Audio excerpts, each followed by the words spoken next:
of high school students from the Silicon Valley, and we try to tackle complicated issues around us and present on our shared findings. And we hope to bridge the gap between teenagers and parents.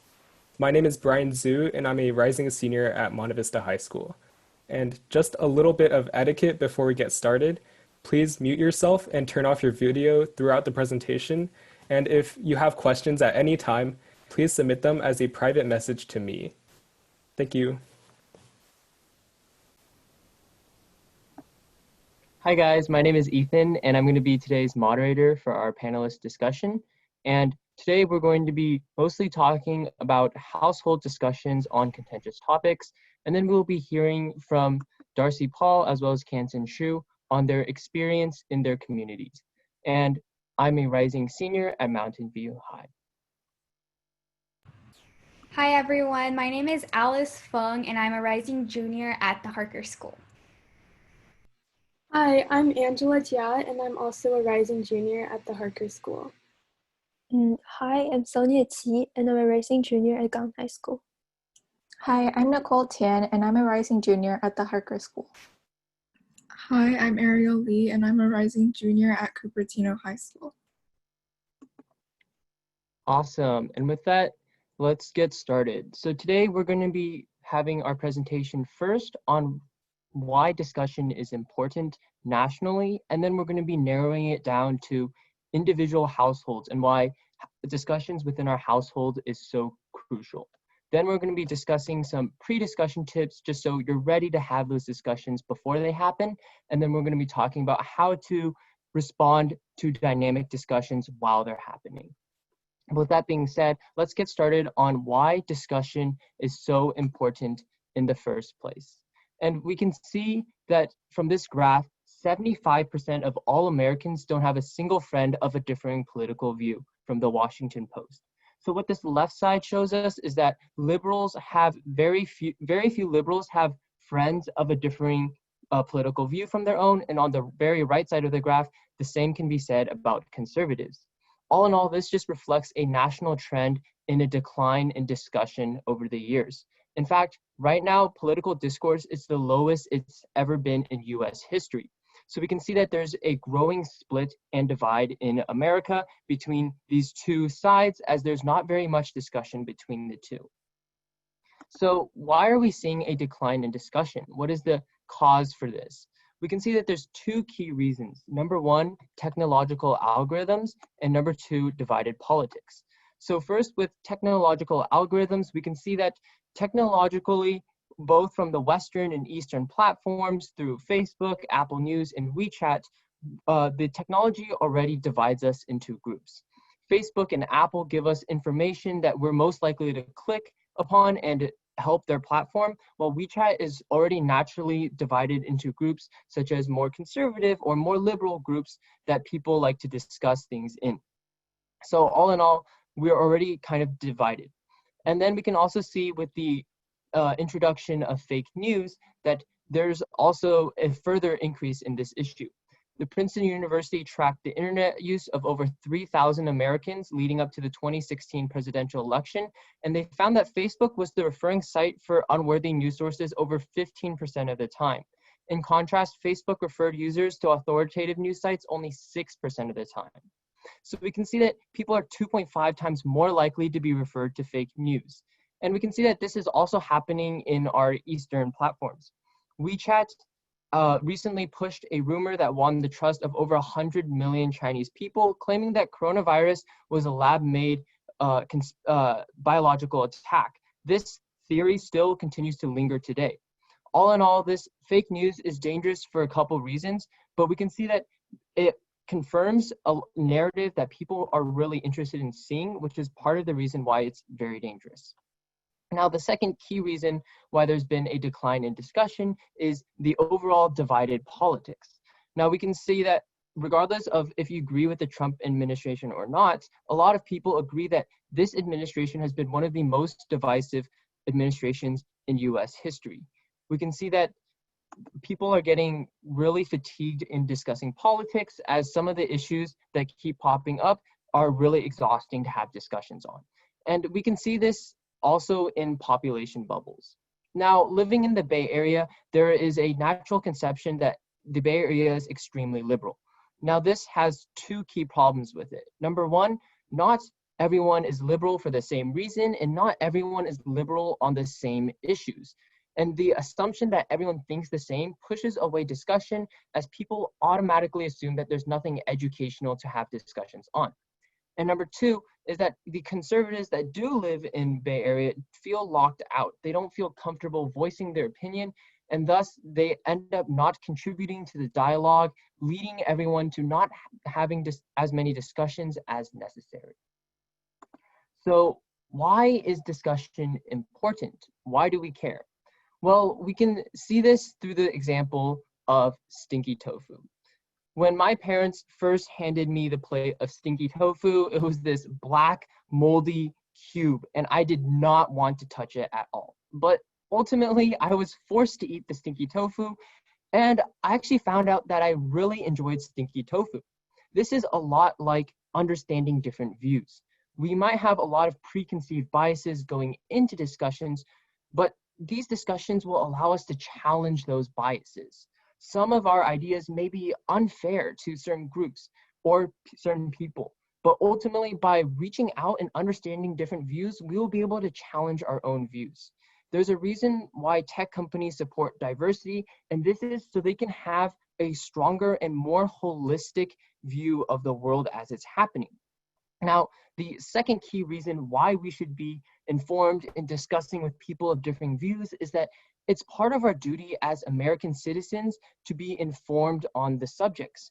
And hearing from people of differing perspectives will give us the most holistic view that will allow us to make the most informed votes. And finally, the third and final key reason for why we should be discussing and being active in dialogue is that there's this perception of Asians as model minority people. This idea is that Asians only study hard and make money. Yet there's also the fact that Asians can be very strong contributors to society. And by actively showing how we're engaged, we show that we are more than just stereotypes, and ultimately we become stronger citizens throughout. So now Alice is going to be talking about the importance of parent-to-child discussion.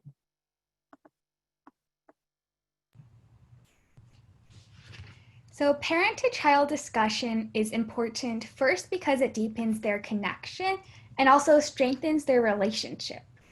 We've seen that many of our own families tend to believe in filial piety and respecting their elders, or as my Chinese parents like to say, being 孝顺. This belief is by no means a negative one, but sometimes it extends to the point where children are expected to never disagree with their parents if their views are different, even when the child's views may be valid. On the other hand, many parents view their children as rebellious teenagers. Indeed, adolescence is a hard period where people strive for independence and may be viewed as rebellious. But this period is an incredibly important period in our lives of being able to figure out our standing in the world. At the end of the day, it's mutually beneficial if parents and children can be on the same team. By having discussions on both personal and non-personal topics, parents and children can prevent future explosions while understanding each other and their relationship more clearly. Through these discussions, we are also able to understand more worldviews and broaden all of our horizons. Parents and children have and are going through incredibly different challenges and experiences. Many of our parents are immigrants, which means that they have had to experience the challenges of adjusting to a brand new world and culture in the United States. On the other hand, children are currently going through a lot of pressure and high expectations from everyone around them, perhaps amplified in this world of technology that their parents did not grow up in. Hence, both parents and children can navigate society more effectively if they are able to understand each other's views and challenges better. Next, Brian will be giving us some pre-discussion tips. Preparing well for a discussion is extremely important, and it's just as important as having a good etiquette during the discussion, because there's some minor disagreements that you can get past just by preparing well beforehand. So a few things that go into pre-discussion include having a good mindset, doing solid research beforehand, and setting down ground rules for the discussion. So what goes into a good mindset? Well, it's always great to embrace discomfort. So that means we all have our own values and our own comfortable ideas, but you're also willing to step out of your own shoes to experience the values of someone else. So one instance of this is I know that a lot of parents and teenagers in this area have many fruitful conversations, and sometimes it comes to a topic like race. Now, the thing is, a lot of our parents come from an immigrant background, so that means a lot of them grew up in a different country where the demographic of people they grew up around and the things that were taught in school had slightly different impacts and values than we did here in America. So it's always important to acknowledge how things might have been different for personal experiences for different people that are participating in the discussion. And it's important to look at how these differences might influence our viewpoints, even if we all want what's best for everyone. It's also important to remember that we're here to discuss, to learn, and not to debate. So we're not trying to look at who's winning an argument or who's losing an argument. We're trying to simply forward our understanding.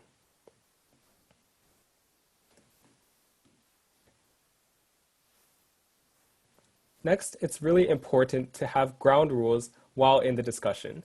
So one ground rule is the Chatham House Rule. And one good thing with this rule is that it allows anyone to come to a meeting and share their personal thoughts, but you're not allowed to reveal who made a certain comment during the meeting. So what that means is that any idea that you bring forward is not attached to your name, but rather you're allowed to bring it out freely from your own heart. So that means you don't have to worry about your reputation or any organization you're a part of being tied to something that you say. And that'll allow a lot more free.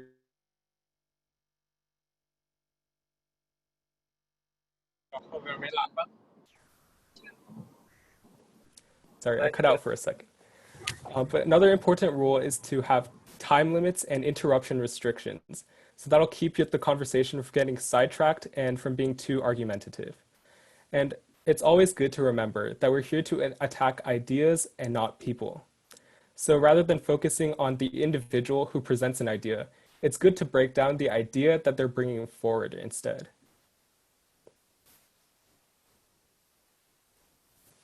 Finally, it's great to have good research going into a discussion. So it's always important to look at the source that you're getting your research from.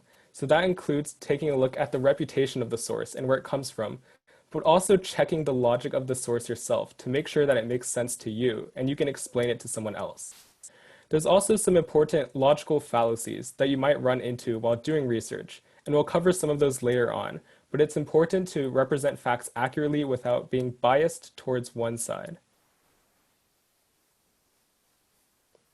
So as you can see here, there's a slight misrepresentation of facts. So on the right side, there's a two-dimensional graph showing a proportion of different items, while on the left side, it's represented in 3 dimensions. Now, if you look at the right side, item A is 11% of the graph, while item C is 5%.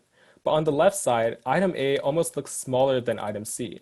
So this is a very simple example of how facts may be skewed or misrepresented, even if it's kind of a simple example. You can see how one side is made to look bigger than another side, even when in reality it is not.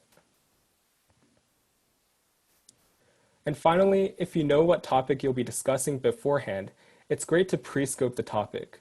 And what that means is understanding a lot of points where people tend to agree or disagree on beforehand, and also understanding fire pits, which is where people tend to have fierce disagreements on. And so you can build up from easier talking points and more calm arguments into harder points where there may be a lot of disagreement.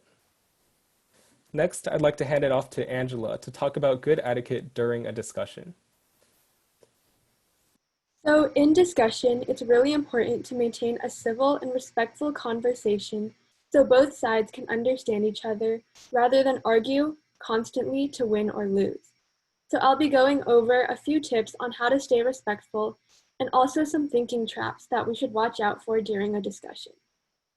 So first we have language framing. This includes making supportive transitions. For example, I understand your point, however, this is what I've seen, or this is what I believe. And another one could be, I see why you may think that, but actually I found that, and continue on with what you like to say. And as you use these supportive transitions, make sure you are actually doing what you're saying. Do you really understand where they're coming from? Do you understand why they're making a certain point? If you don't, try to ask more questions to understand, and then make your point to directly address their statements once you know their reasoning. This way, both parties can keep an open mind rather than just force their beliefs onto each other without wanting to listen to the other side. And next, make sure to always focus on the arguments or points themselves, rather than criticizing the person making those points, which relates back to Brian's ad hominem point. And lastly, don't use insulting language to trivialize the other person due to the point they're making. If you believe that they're in the wrong, try to understand what might have led them to think that way. What evidence have they seen? How could they have misinterpreted it? And what life experiences have led them to certain beliefs? Don't immediately disregard them and their beliefs. Really try to understand and stay respectful. So next, I'm going to go over some psychological traps. The first one is confirmation bias, and this is when you cherry pick only evidence that supports your pre-existing beliefs. I've definitely been guilty of this before. For example, I may come across a certain piece of evidence that could be used to support my argument, and then my research just ends. I see one thing that can prove my argument, but I don't proactively try to examine how that same piece of evidence could be analyzed a different way, or check whether evidence exists that could go against my arguments. For example, imagine Bob is at work and he really doesn't like his boss. He sees his boss as this terrible enemy, like in the left picture. He complains that his boss is not good at his job, he doesn't work, and just slacks off. One day, Bob's boss comes in late, and Bob complains that because his boss came in late that one day, it proves that his boss slacks off and doesn't follow company rules. But in doing so, Bob is ignoring all the other days his boss does come in for work on time. He only focuses on the one piece of evidence that can prove his pre-existing belief of his boss as a bad guy, ignoring the bigger picture, or other evidence that perhaps his boss does work hard. So, because of his confirmation bias, Bob always sees his boss as a bad guy, rather than just a normal boss doing his job like in the right photo. And next we have present bias. This is when we focus too much on the present consequences rather than long-term impacts, such as eating a ton of junk food for immediate satisfaction and not thinking about the long-term health impact. For example, back to Bob. He may not use more environmentally friendly solutions, such as shorter showers, hybrid or electrical cars, solar power, etc., and will continue to use a lot of plastic even if he has the luxury or financial stability to do so. But he doesn't make a change because it might be a hassle and he doesn't want to waste time and effort becoming more eco-friendly. But in the long term, if all the Bobs around the world are doing this, it can lead to more global warming and detrimental environmental impacts. So next we have poor risk assessment. This is when we may over or underestimate certain risks depending on where we hear them from. For example, if Bob drinks a ton of Diet Coke and his boss, whom Bob still does not like, tells Bob about a study he read in which the effects of Diet Coke were proven to be very damaging to health, Bob would probably shrug it off and just continue drinking his Diet Coke, disregarding his boss's warning. But if Bob's doctor mentions the exact same study and explains the exact same effects of Diet Coke, Bob would be extremely alarmed and worry for his health. So even though it's the exact same source with the exact same health impact, the result is different in the two cases solely because of whom Bob heard it from. So we need to be really careful in examining how we are weighing different risks depending on where we hear them from, and we need to really make sure that where we hear facts doesn't influence how much we feel that the fact matters. And next I'll be going over some logical fallacies. The first one I'll be talking about is false dichotomy. This is when people believe that there's only one right answer and one wrong answer. So in an argument, one person might think that there's only one winner and one loser, but oftentimes this isn't the case. I've been watching the show Suits during quarantine, and I think there's a very good quote that's an example of false dichotomy. There's a running metaphor about what are your choices when someone puts a gun to your head? And the first time the lawyer asks that, someone else says, well, what are you talking about? You either do what they say or they shoot you. And the first lawyer says, wrong. You take the gun, or you pull out a bigger one, or you call their bluff, or you do any of the 146 other things. So in several episodes, they use this metaphor and find solutions where ordinary people might just give up. So in a conversation, it's really important that we look for common ground and not just think one person will win and one person will lose. We really need to find the middle ground and see where our ideas can mutually exist. And next is the tu quoque fallacy. In Latin, this means you also, and it's basically when you point fingers at someone else rather than directly address the point that person is making in order to decrease the importance of the point and place blame on someone else. For example, if one person says, cheating is bad, and the other person says, well, you've cheated, so you don't have a right to say that. The second person may be right in saying that the first person has cheated, but it doesn't directly address the point of cheating is bad. All it does is deflect from the significance of the point. And next is the bandwagon fallacy. This is assuming that something is true because many people say so. For example, if a piece of news or an article is circulating on WeChat and a ton of people are sharing it, you might just immediately believe that whatever is being shared on WeChat is completely true and then base all your arguments on that piece of information.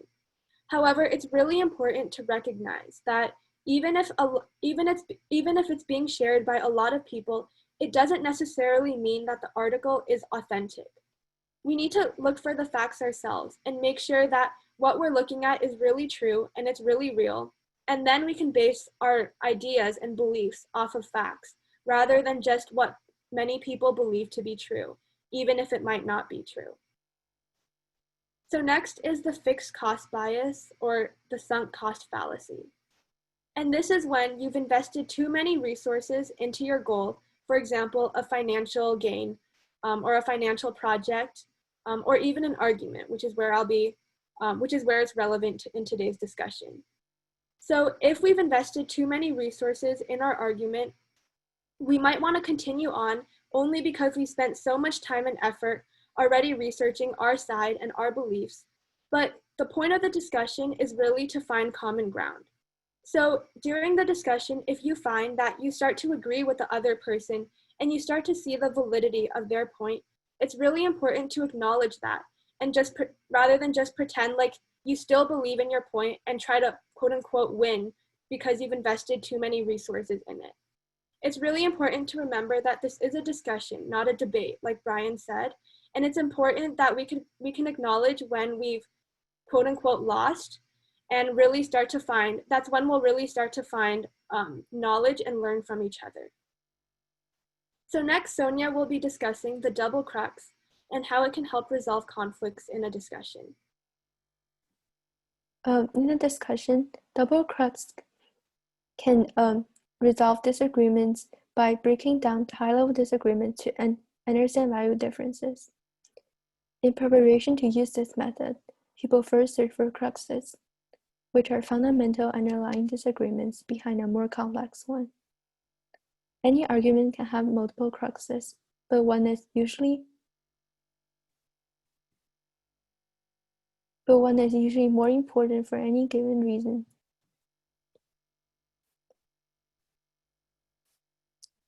For any given issue.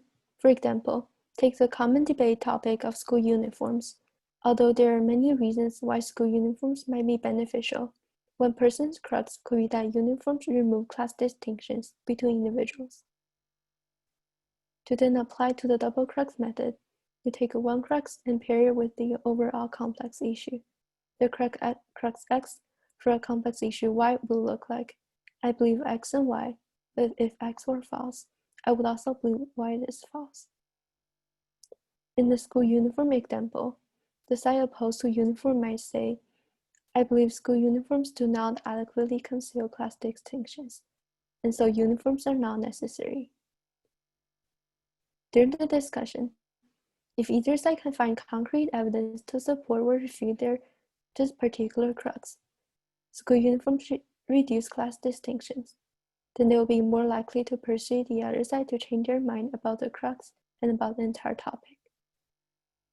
Even if neither side is convinced, the double crux method may help people understand the core conflict better by getting to a more concrete point rather than either side bashing their opponent. Finally, when using double crux, keep in mind that you must spend time exploring each other's cruxes to make sure they are fundamental to the issue at hand. And next, Ethan will be giving out some suggestions and reminders that can be helpful for discussions on some specific topics. So today we're going to be going over some really popular topics, and we're just going to be giving you some tips on how to discuss these topics. And today I'm going to be focusing on the Black Lives Matter movement. So there are a couple of key ideas you guys should have in mind before you actually engage in any dialogue on this issue. First is that you shouldn't burden your Black friends to ask for their experience or assume that they're an expert. Just because they're of a certain race doesn't mean that they know everything or that they even feel emotionally comfortable discussing that certain topic. Instead, you should turn towards the plentiful resources on Google and in the various other places that you can find. These places have experts who've written out their thoughts, and these places are super accessible. The second key point is that having a Black friend is not a fair argument for any discussion. Just because you have a friend of a certain race doesn't mean that you instantly can use that friend to make assumptions about the entire race as a whole. And likewise, just because you don't have a friend of a certain race doesn't mean you can't make informed arguments or points about a certain issue. Instead, you guys should turn towards logic and facts to craft your argument rather than more emotional points. Now, the third key point is that you should remember that this discussion is ultimately a marathon, not a race. So this means taking frequent breaks and stopping. Ultimately, these discussions are very heavy topics. And rather than just having one discussion that's really long and really heated, you should instead turn towards discussing and setting yourselves and pacing yourselves. This way you guys can get through a lot more and go a lot more in depth. And finally, trace a historical context. If you guys find that you guys are disagreeing on a certain point, you guys might want to just backtrack and find a certain point where you guys do agree on, and then slowly build your way back up to that contentious point. All in all, a great metaphor for discussing Black Lives Matter, and honestly, any other topic would be a pyramid. So we can see that with a pyramid, you want to start at the beginning and build a strong, solid foundation. Similarly, when we're talking about contentious topics, we start out with the low-hanging fruit and we start out with what we agree on. And then slowly, as we're more into the discussion, we can build our way up to the more contentious points that there's a lot more disagreement on. But you should overall think about it as pacing yourselves and building agreement first, and then reaching the harder points of discussion. With that being said, we've made a list of topics for you guys that you guys may want to look into or use as starting points when you guys are discussing. So feel free to screenshot these topics that we've come up with, and they're listed in order of easier topics being on the top of the list, and the harder topics to discuss are more on the bottom of the list. And at the bottom, I've just attached a New York Times link that's interactive. So if you like to see how your race as well as different races play out on economic disparities, that link is interactive and you get to play around with the different variables. So now we'll be hearing from Nicole on ACA 5. One of the most popular discussion topics for Asian communities is the ACA 5 bill. To discuss ACA 5, let's first look at the text of the bill, which states that it will improve minority access to educational opportunities that extend to the workforce, public colleges, etc. It also claims that Proposition 209, first passed in 1996, made it difficult for minorities to access high-level public education. Next, it's also important to analyze the text from both sides of the argument. While popular criticisms of affirmative action state that the ACA 5 bill will establish a racial quota or privilege, quote, undeserving students over Asian applicants, it's important to acknowledge the complexities in these judgments. Next slide. First, Asian American admission rates will decrease with the bill. Although they will not necessarily drop down to the predicted quota, the bill will negatively impact Asian American students to some degree. Though the text does not state that it will specifically decrease Asian admissions, a concern is that the ACA 5 bill will be a starting point to a longer process that cuts back the Asian population at Californian public colleges. It's also important to consider the experiences of Asian immigrant parents, who may feel that their hard work to establish a family in this country is being undervalued. From another point of view, systemic racism and the model minority myth can be used to possibly explain affirmative action. Looking back at history, the unfair practice of redlining drew out Black neighborhoods and split them from wealthier white suburbs. This has traditionally resulted in underfunded schools in Black neighborhoods, making it much more difficult for specific minorities to reach high-level economic opportunities. The defunding of schools is compounded with unjustified stereotypes that unfairly paint all Black and Latinx communities as lazy or as criminals. Misplaced criticism of affirmative action only serves to further divide minorities, rather than acknowledge that discrimination against Asian Americans is also largely due to the higher standards that they face relative to white applicants. For example, in a case study on Harvard, a lawsuit accused the university of discriminating against Asian students by prioritizing white students. This now leads to discussion of the model minority myth, which characterizes Asians as a monolithic group of the obedient model citizen.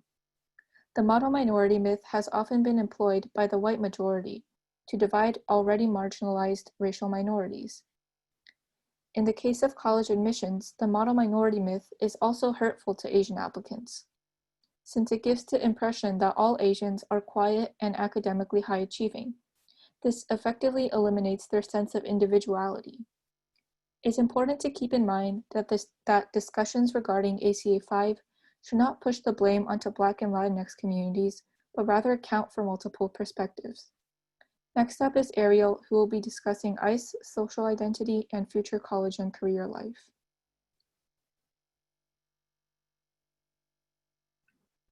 Some other relevant topics that people may struggle to have conversations about may include how ICE's policies are affecting international student and immigrant families.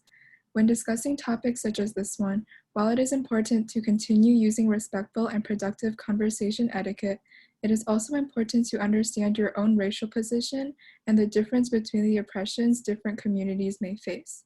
This means taking the time to research and understand the conditions in detention camps run by ICE, the living situation of those affected by ICE's policies, and how all of these factors are greatly impacting many communities.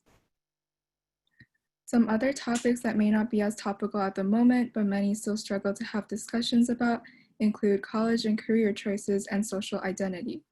When discussing college and career choices, many parents are disapproving of certain career choices such as music and art, and the prestige or rank of schools are often overemphasized.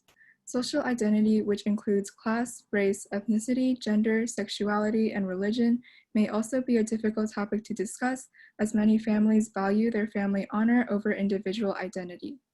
While it may seem difficult or uncomfortable to discuss some of these topics in our households, beginning to do so is a vital step in strengthening relationships in them.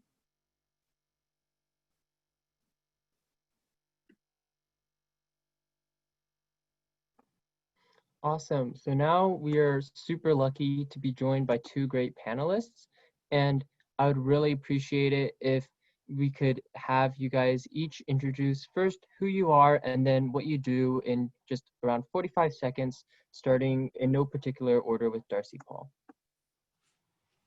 Great, thank you. That was amazing. You guys are doing a great job.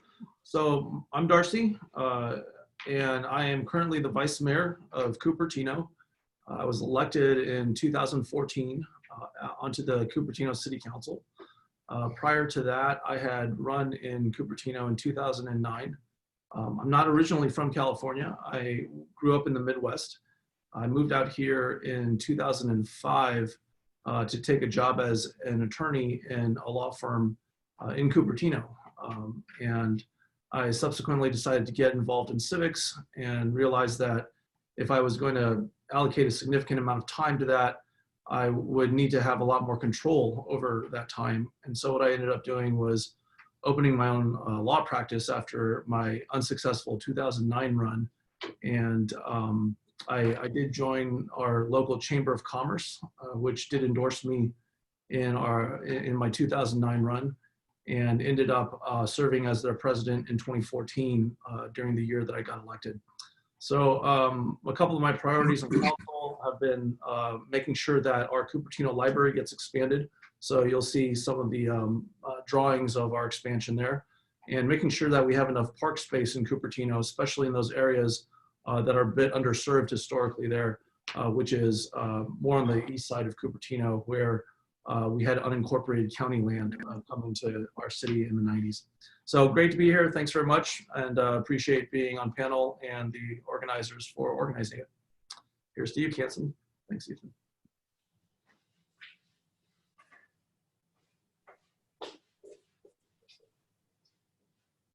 Hello, can you hear me? Yeah. Yes. Oh, great. Well, thank you so much for inviting me here. I was very, very impressed with the student presentation. I agree every word of what they have said. I really appreciate the presentation as well as the content of those discussions. I would really like to have a written script for what was just presented. My name is Kansen Chu. I'm a state assembly member. I came to this United States as a graduate student, and at age 22, and doesn't have a lot fortune or money with me. I was always telling people that I came here with luggage full of textbooks and a couple $100 in my pocket, and not really speaking the language very well. So after I got my master's degree in EE, I got a chance to pretty much got a job in IBM in San Jose, in South San Jose. So I moved my family to San Jose in 1978. Been working in the high-tech industry for 18 years. But sometimes, you have this immigrant moment. Was also had a Chinese restaurant with my wife for many, many years. But that opened the doors for me to the community. As an engineer, you spend so much time just glaring at your computer screen. But having a restaurant that really opened up my eyes and get involved with the community services. I was first served on the Santa Clara County Mental Health or Behavioral Health Board, and also participate in a lot of nonprofit organizations or community-based organizations like the YMCA Metro Board, and also later on was appointed to the Work to Future. I think that's the name for the current board. Before it was a private industry council, it doesn't really make sense, but the money is really from the federal government, the JTPA, Job Training Partnership Act money, trying to help with the dislocated worker as well as the at-risk youth. And I got into the politics by starting off in the Bay Area School Board, served there for a good almost 6 years, and then there was an opening in the San Jose City Council. I threw my head in, felt that, like Darcy was saying, that you really need to have a seat at the table. And as an immigrant, was a Chinese descent, at that point, at that time, there's no Chinese ever got elected in the San Jose City Council for the last 70 some years at that time.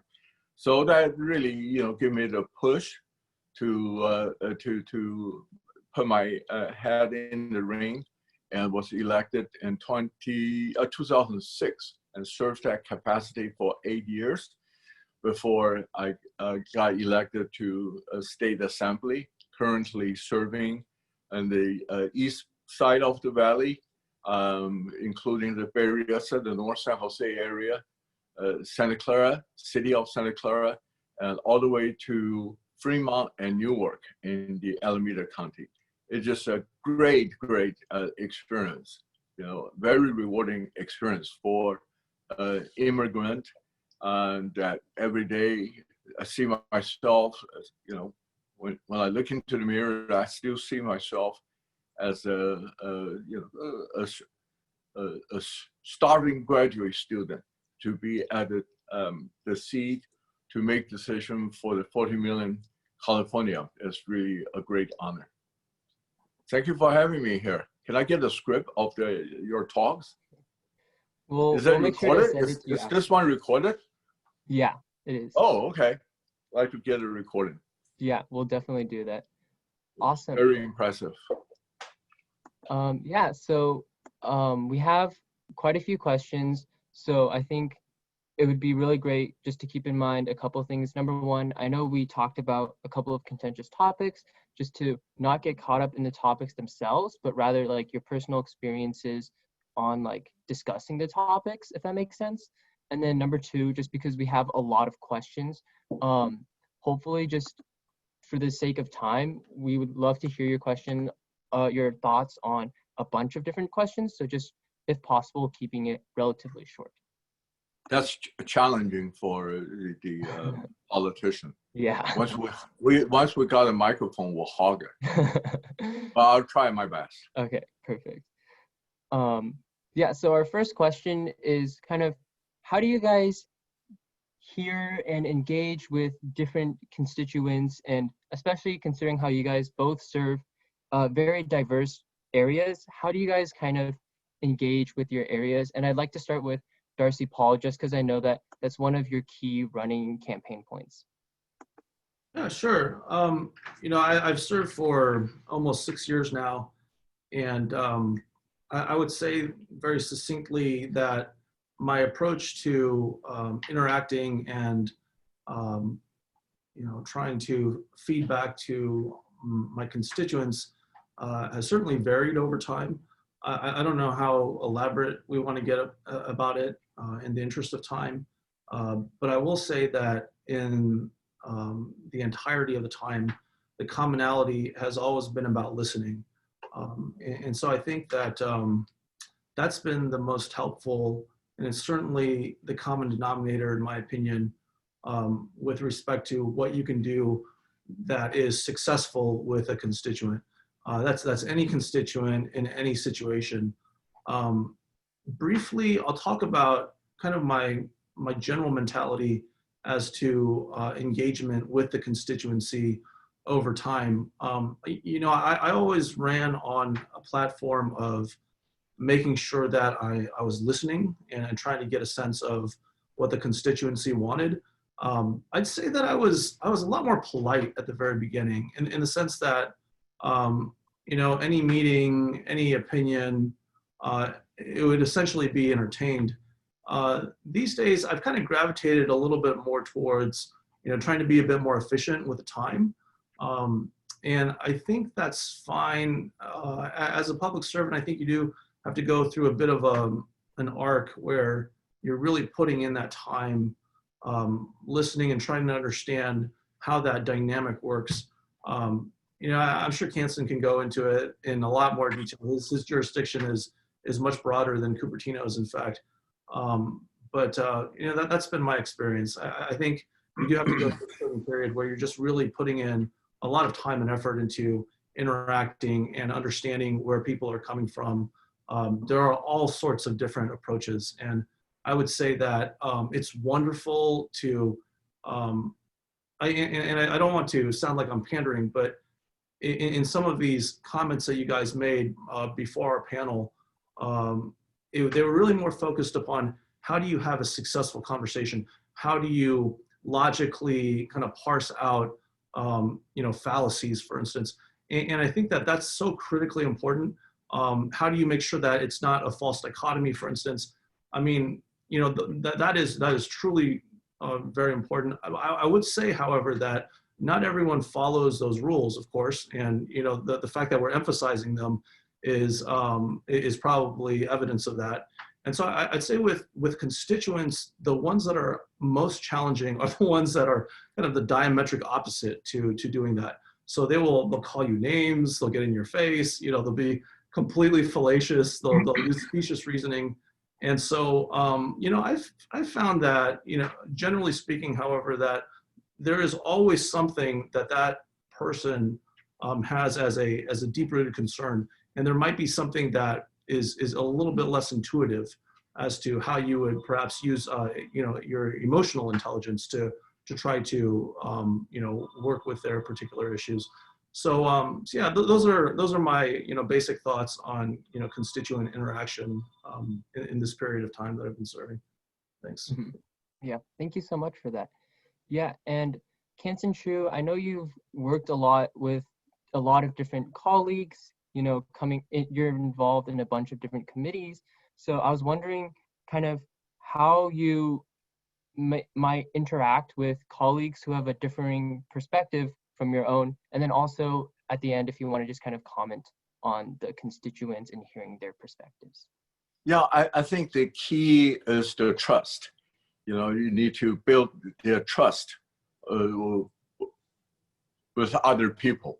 As a Chinese American, as an immigrant, I really enjoy going to many cultural event, community event, to introduce my culture to them, as well at the same time learn about their culture. The diversity is definitely the strength of our community, and I'm just very proud to represent the most diverse area in the state of California. At any given time, there's more than 80 different languages are spoken in my district. And I guess it is the trust that is really the basic of being able to have a meaningful dialogue with my constituents. And I do spend a lot of time in the community over the weekend whenever I'm back in the community. And I also have what I call it a community office hour, which I will meet the community member at the comfort of their neighborhood and in the evening to hear them out. So an open door policy also helped me to be able to understand a lot of their cultural, their issues, and they're very open to talk to me about it. So I'm very, very, very privileged. Awesome. And we were just wondering, for Kansen Chu, because you're involved in a lot of policy making, you've co-authored so many bills, what is kind of the compromise look like in the legislative areas, and especially when maybe both parties feel extremely passionate about certain legislation? How do you guys kind of reach a shared consensus? How do you guys kind of make compromises and have productive discussions instead of just yelling at each other? That's a good question. That's almost all I do when I'm in Sacramento, compromising and listening to the opposition and understand where they're coming from. I think is very beneficial to me. So I'll be able to introduce the bill. I have the discussion earlier, so I'll have to be able to introduce a bill that will not negatively affect some other people. And the fact that we have so many different views and political wise or demographic wise. You know, like the bills that I think is good for my area, for the San Francisco Bay Area, may means nothing to those people that live in Imperial County or Modoc County all the way to the north. So there's always a compromising, you know, and sometimes we, you know, it's like if I scratch your back, you scratch my back, and to really be able to move the bill forward. But listening to the opposition, I think would just make the bill much better. Awesome. Yeah.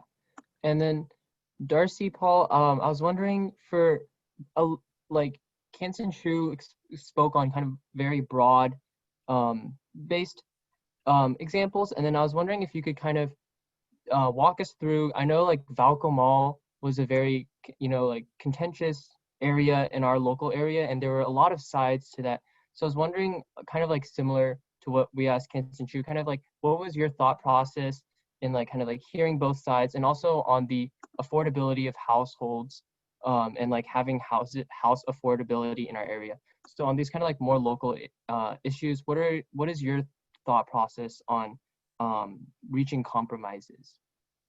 Yeah, I think Valco and development is a bit of it's a bit of a loaded starting point if we're talking about the topic of reaching compromise.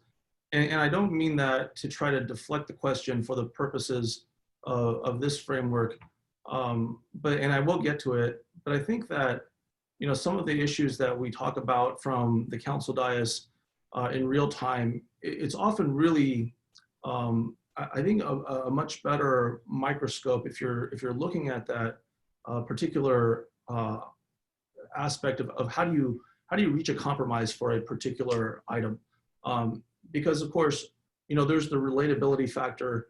If you look on your city council agenda, I mean, we're a relatively small city of about 70,000 people, and the issues that you see up there are generally pretty relatable to most, if not every person.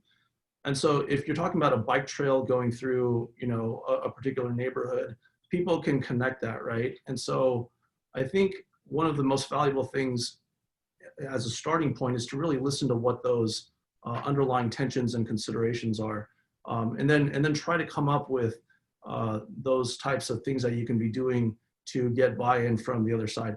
You're not always going to succeed, and of course, when you're talking about a state scale, you know, there are just so many stakeholders. I don't know how you guys do it, frankly, Kansen, but on a city level, you know, it's nice in the sense that, or at least on a relatively smaller city level, it's nice in the sense that what you can do is take a lot of these constituent and external factors as well. There are people that come in from out of the city and they do lobby for particular, you know, things. Recently, you know, if I can choose a different contentious topic, you know, the bike trail along Regnar Creek in Cupertino near City Hall, there's a group of neighbors that have a lot of concerns about their privacy. And so one of the things that we did was we allocated some more funding towards privacy fencing in their backyards.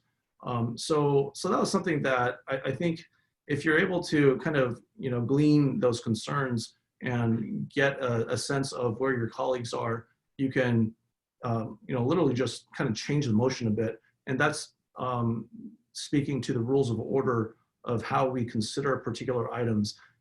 So as you know, ascend the ladder, so to speak, you go from city, county, state. I mean, the general paradigm is the same.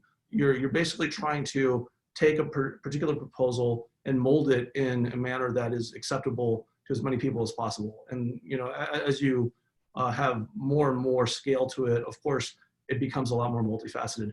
Now, going back to the original question you asked in the framework that you asked it, with regard to development and with regard to affordable housing, I think that one of the things that we really have to keep in mind is that there is some very significant private sector interests involved in this. And traditionally speaking, what ends up happening is that you have a lot of dollars. You know, the development community is not unaware of how to go about trying to exert legislative influence. And so, you know, that is something that is just a fact. If you look up and down the donor rolls for, you know, legislators everywhere from the city level to the state level, there's a lot of influence being exerted. And so I think it's really necessary not to conflate the pressures of something like the housing crisis with the desire for profitability of a private sector interest.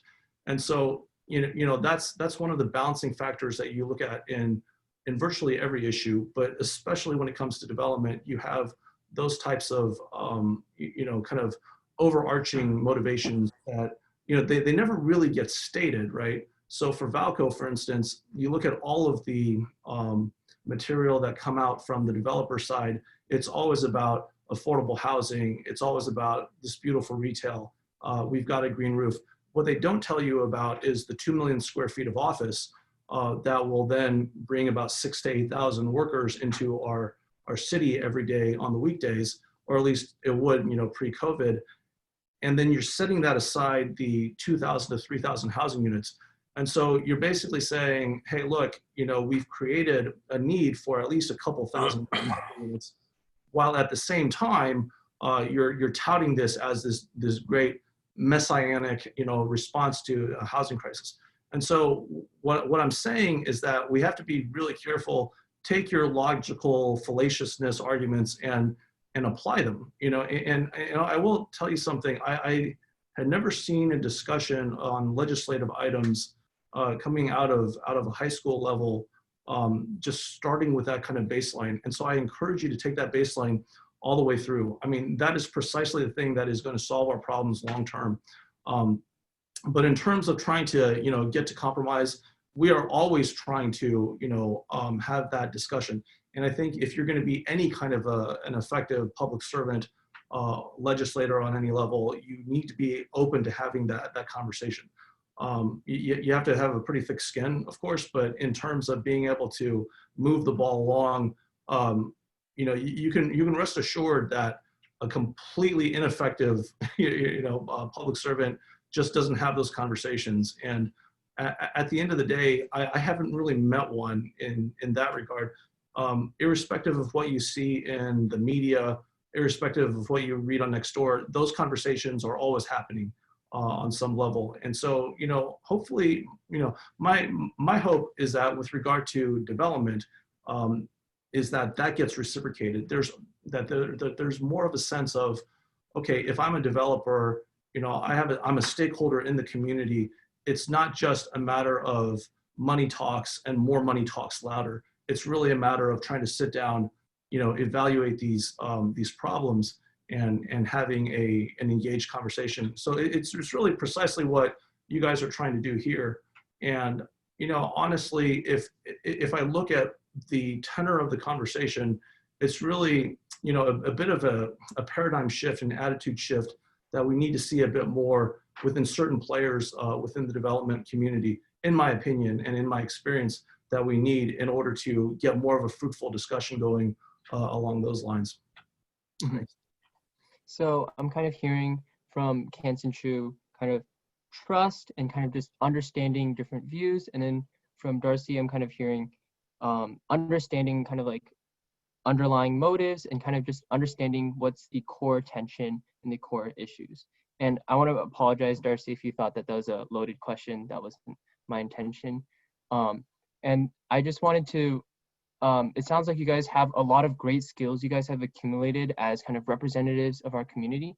So I wanted to ask you guys, starting with Kansen, kind of if you've seen your family interactions, because I know you guys both have like children and you guys are active family members, if you've seen any political skills spill over into difficult discussions in the family life, and then maybe vice versa, if anything from like talking with your family members has spilled over to your political life. Yeah, definitely. You know, my kids are all grown, but I can remember how many times they had reminded me, "Hey, Dad, You know, this is not the 60s in Taiwan, you know, where it definitely have some impact, you know, for me to really understand, to actually motivated me to understand more about, you know, what's going on in this current environment, and understanding more the American value, the American way of life. So definitely, but always remember where I'm coming from, you know, and I'm very proud of where I'm coming from. So I always wanted to use the opportunity to actually introduce the Chinese culture, you know, to this society. When I came to the United States, there is a very common saying that the United States is a melting pot. It's a melting pot. Everybody, you know, they welcome people in, and we're all melded together. And at that time, I had a different view of America. I will say that I would like to see that America being a delicious salad or fruit bowl, you know, the fruit or salad bowl. And every food or the vegetable will still be able to retain their character. But mixing them together will make that dish much more tasteful. It will make that your fruit salad more tasteful. You know, it's becoming a better product. So we would definitely have a lot of influence, you know, from just to raise a family here, and something I learned and definitely apply to my political career. And a lot of communication skill that I learned from the political careers, and definitely will apply to my family life. You know, so when there's a very heated discussion, when my kids are talking back, you know, instead of just shutting them off, I would just say, hey, okay, let's find a time to talk about it. So we're not going to make any decision at the peak of the emotion, and we push the pause button, and so we can have a more meaningful discussion when both sides are calmed down. So definitely, it's a great experience. That's a really great tip and advice for the parents listening out here. And Darcy, I know you're kind of first generation, so you might have different perspectives from your like parents, and then also like raising your kids. So how do you kind of how's your like dialogue in your family been affected by your political life, especially considering how you might have different views kind of sitting on both sides around you? Yeah, I don't know how much my political life has really affected the quality or the kind of qualitative nature of the dialogue with my family members and kids. It is a topic that I've thought a lot about over the years, however, and let me try to articulate it. You know, I think we tend to, you know, as you know, East Asians, and particularly people of, you know, Chinese descent, there tends to be a bit of a kind of an autocratic mindset, and it's not a stereotype. It's just something that is, I think, kind of premised within our historical, you know, social framework. And I would say that growing up, I really had more of this kind of, you know, look, put your head down, listen to your parents, you know, do your work, and you know, try to do it as well as you possibly can, right? And so I think, you know, personally, okay, and so I separate that out from kind of how I, you know, kind of interact on on a socio civic basis, okay? Because that type of approach is quite inherently different from what you would think of as an idealistic, so-called mainstream American dialogue-driven, kind of idea. And so, I think it's something that will certainly resonate with a lot of people listening, if not everyone. But I also think that it's something that we just don't talk about. We don't we don't really say, hey, look, this is pretty autocratic, right? I mean, but it is, that it's something at the core of the social philosophy. And I think that if you really want to be successful in trying to have better discussions, you have to be really cognizant of that kind of aspect of your kind of historical, I don't want to call it baggage, because, honestly, at the end of the day, there are reasons why, that area of the world can go to different parts of the world and just do so well. And so, I mean, I think that is definitely part of it. But when I kind of default to kind of very personal type of upbringing methodology, I also in my household tend to be a bit more, hey, do this, okay, and if I get feedback, it's sort of like, hey, no, we're not going to debate this, put your phone down, eat your food, that kind of stuff, right? But I think that that's not something that's unique to, like Chinese culture, for instance. But I do think that there's a systematization of that kind of approach that is probably a bit more intense than I've observed in other cultures. So what I would say is that, as I've thought about this topic over the years, it hasn't been a backlash, because it's really been more of a matter of thinking about, okay, what's been effective and what can we do to be, more effective within the context of our conversations. And so what I try to do, ever since my kids were little, my kids are only 6 and 8, right? So the younger one's about to turn 6 next month. And so we really haven't gotten to the point where we've had those types of really, in-depth types of discussions that you guys are having on various issues here. But as a parent, I keep very, aware of that, because, if you kind of adopt that, put your head down, work really hard, try to do as well as you can, what you're going to do is you're going to run into a social barrier. You're going to run into the inability to really, interact on, I think, a higher quality level in some of these more sophisticated social situations, as you progress and as you move on in life. So as a parent, I make a very concerted effort to try to, engage my kids in a conversation. If they'll push back, I basically, even though I say, there's a tendency towards autocracy, I'm very cognizant of the idea that, look, you need to be able to provide those types of, those degrees of freedom and those degrees of latitude, not because it is, inherently so much better, but I think there's a certain type of quality to, the creative endeavor, to, the thought process, to that kind of, critical thinking that needs to be developed in order to get you to the point where you're looking at things in a much less kind of, automated fashion. So, I think, just to answer your question, just the fact of civic engagement hasn't been so much the thing that has driven that kind of mindset. Civic engagement, I mean, for me, it just takes up a lot of time.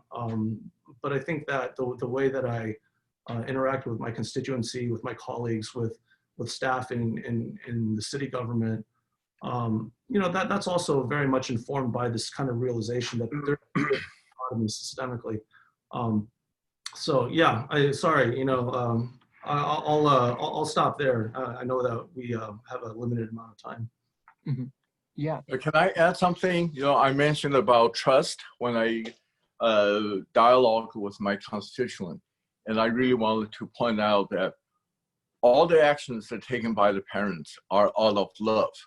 And sometimes the Asian parents doesn't express, we don't say, I love you that much. But I think it's very important for the student to realize that all those directions or suggestions or well, however you want to put it, are really coming out of the love of the children. Yeah, I think kind of that also connects to what Darcy was saying earlier, kind of understanding the fundamental motives behind people's thought process. And that's kind of just in the household, we also want to like isolate like what the reasoning behind why certain parents are saying certain things, and then also kind of like also giving the space, as kind of Darcy said, to allow kids to have a little more freedom and kind of like voice their views.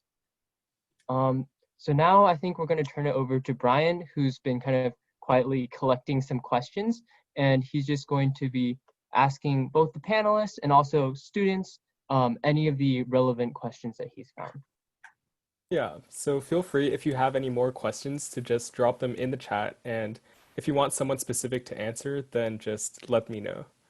Yeah, but I know that from registration we had several questions, and one of them was repeated a few times, and it centers around systemic racism.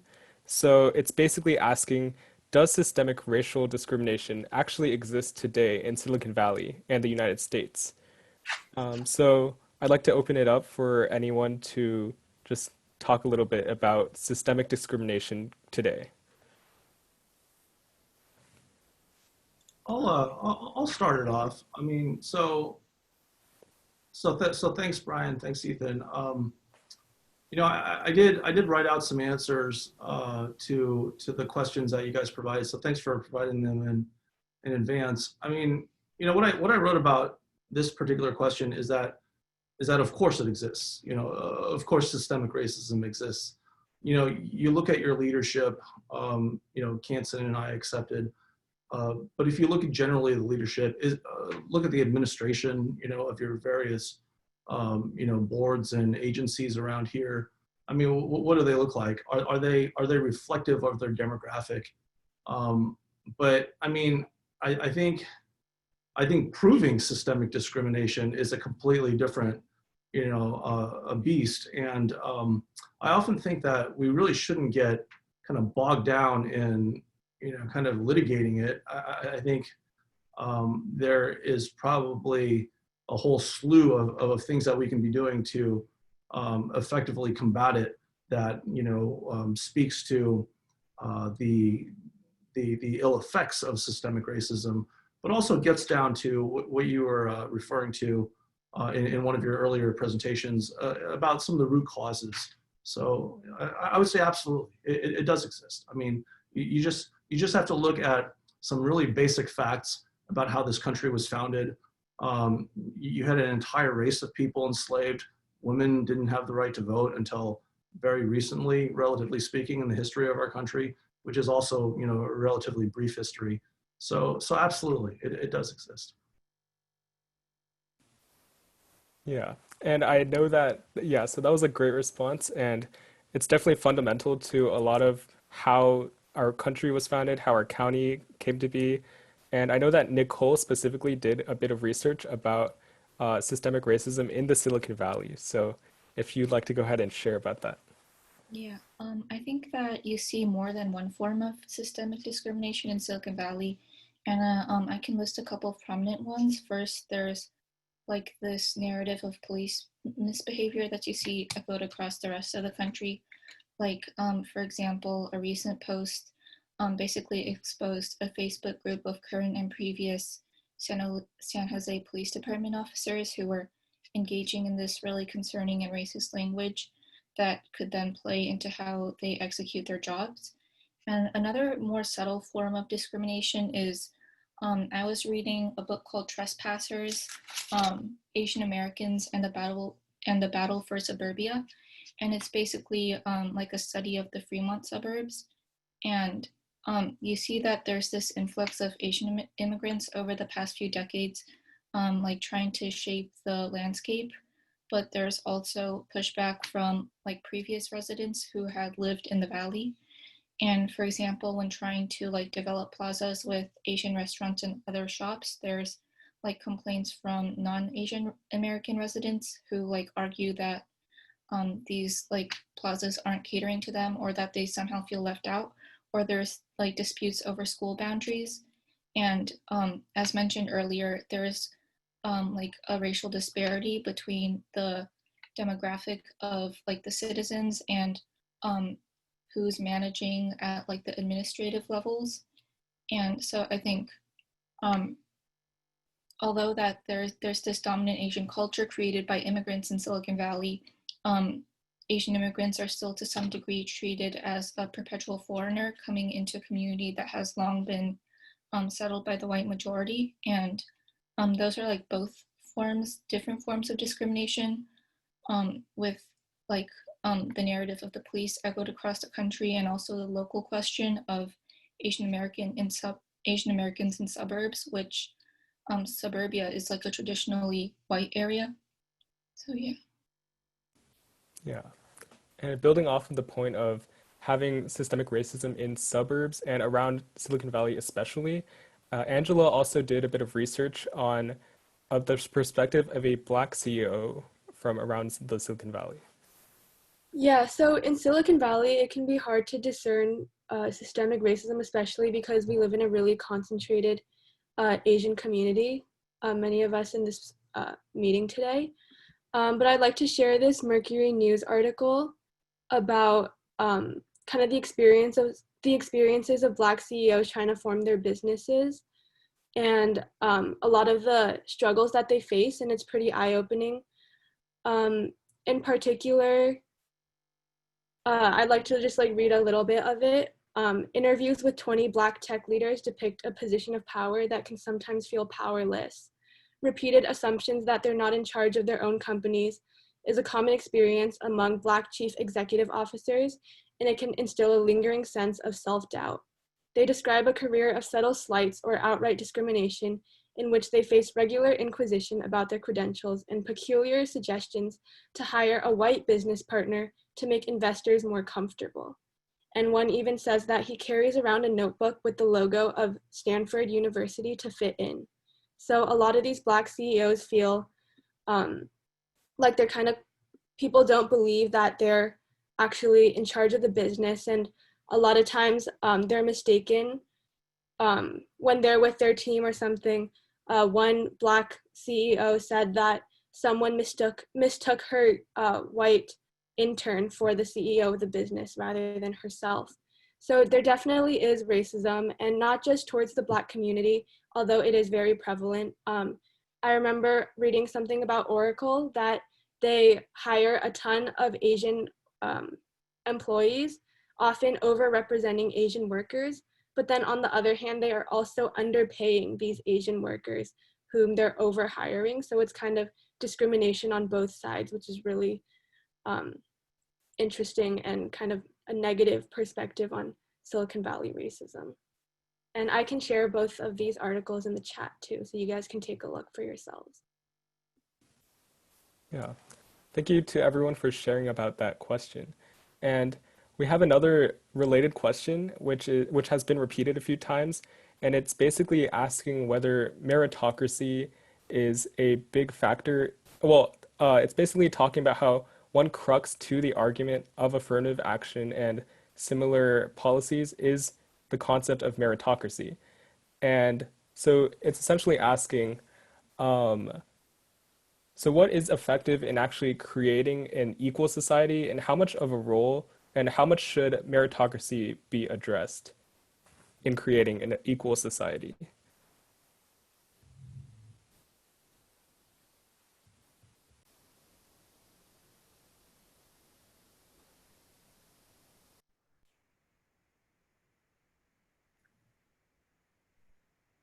Kansen, you want to take that one, or I mean, I can speak to that as well if you like. I don't know. Am I muted? Can you hear me? Oh, there you go. Yeah. Okay, We great. can hear you. Yeah, I just wanted to talk a little bit about the previous question about systemic racism. Definitely, it exists in every corner of the world. But I also wanted to point out there's still a lot of opportunity for Asian Americans to get involved. You know, there is a myth that most of Asian, or especially will say Chinese, they work hard and very focused on making money, not necessarily get involved with the politics. So there are a lot of opportunity for Asian Americans in the Silicon Valley. I just wanted to point that out. And you're talking, I'm sorry, the question was actually? Oh, the question was basically centering around how should meritocracy, how much of that should play a role in creating an equal society? Definitely, yeah. I think I firmly believe that the income disparity is the biggest barrier to equal access. So that's what I've been working on since I was elected, to be able to increase or to narrow the income disparity, and so everybody will have an opportunity to have a better education. Wanted to increase the funding of our public school from pre-kindergarten to to 12, and also lowering the cost of higher education. So I think that this is what I've been focusing on, to be able to talk about, to address, and come up with a solution to break down the income disparity. And once we'll be able to do that, I think the merit system will take its course.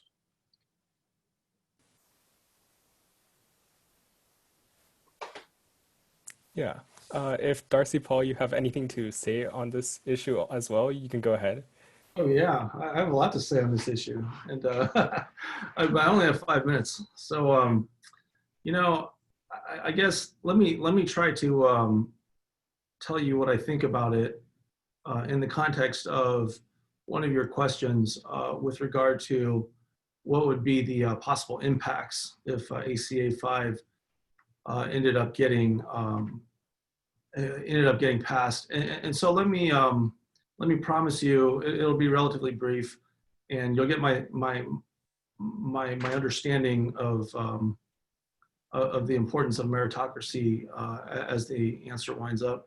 I think that clearly, if ACA 5 passed, there would be some adjustments to the demographics of admissions. I know this is a really tough issue, and because I'm on panel right now with Assemblymember Chu, I do want to thank him for his work on it and his position. I know you're in this kind of bit of an untenable situation. It's like, look, there's systemic discrimination.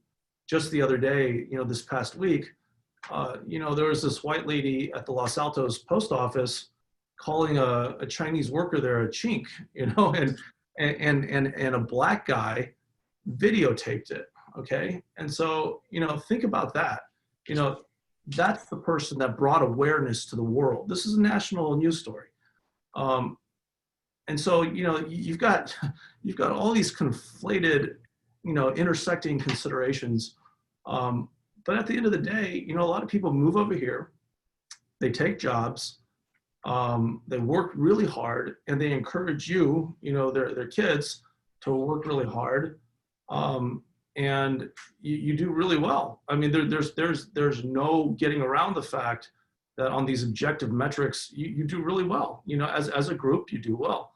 And it's kind of like, well, now you're being presented, in the context of your experience, you're being presented with a law that basically says, look, there's too many people that are similarly situated in certain of our institutions, and we need to even that out.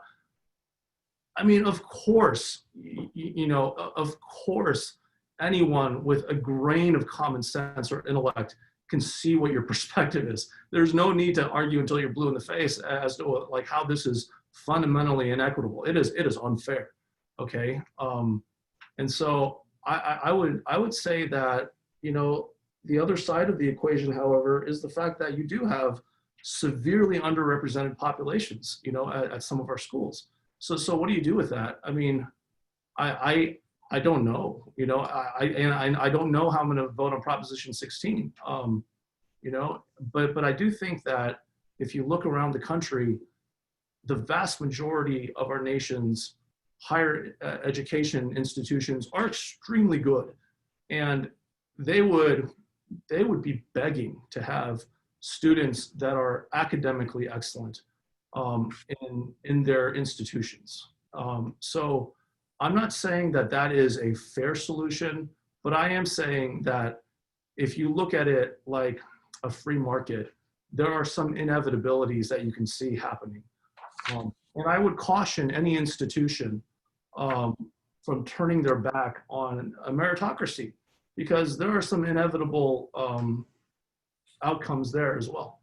So that's what I'll say about that. I mean, it's a difficult issue. You have all of my sympathies. You know, being a 1994 admittee into Harvard College, preceded by my brother, who was a 1987 admittee. I mean, I know the game. You know, you know, we were, my parents were immigrants as well. They came over in the late 60s. You know, the template that's been followed, you know, in a way, we helped to create it, right? And so, I mean, I get the sentiment. You know, when this lawsuit was being litigated a couple of years ago, I gave my alma mater, you know, a bunch of money. You know, I was like, look, I hope you do the right thing. I've given them nothing, you know, since the outcome of the recent lawsuit. And I think there's a deep unfairness here. I feel it. I understand. But at the same time, you know, on the flip side of it, this country was made by slave labor. Look, you know, at the end of the day, you look at entire, you know, swaths of our economy, you know, it was built up. And again, it's only a couple hundred years ago, you know, and there are people that were marching 50 years ago and they were getting lynched. They were getting killed for the right just to vote, you know, and you want to say, well, you know, I have a different perspective.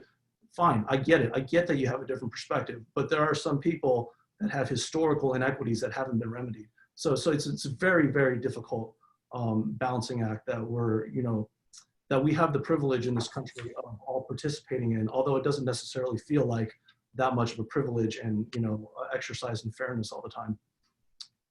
That's it. Thanks. Yeah, that was a really well prepared answer to the question. Yeah. Thank you for Kansen Chu and Darcy Paul for coming on. It was really great that we got to hear from you today. And we had a lot more great questions, but we're running a bit low on time. So I think we'll end the Q&A here, and we'll be preparing a list of resources that we'll add to our website later on. But thank you to all the speakers. Thank you to everyone who came out today to listen, and for people who sent in questions.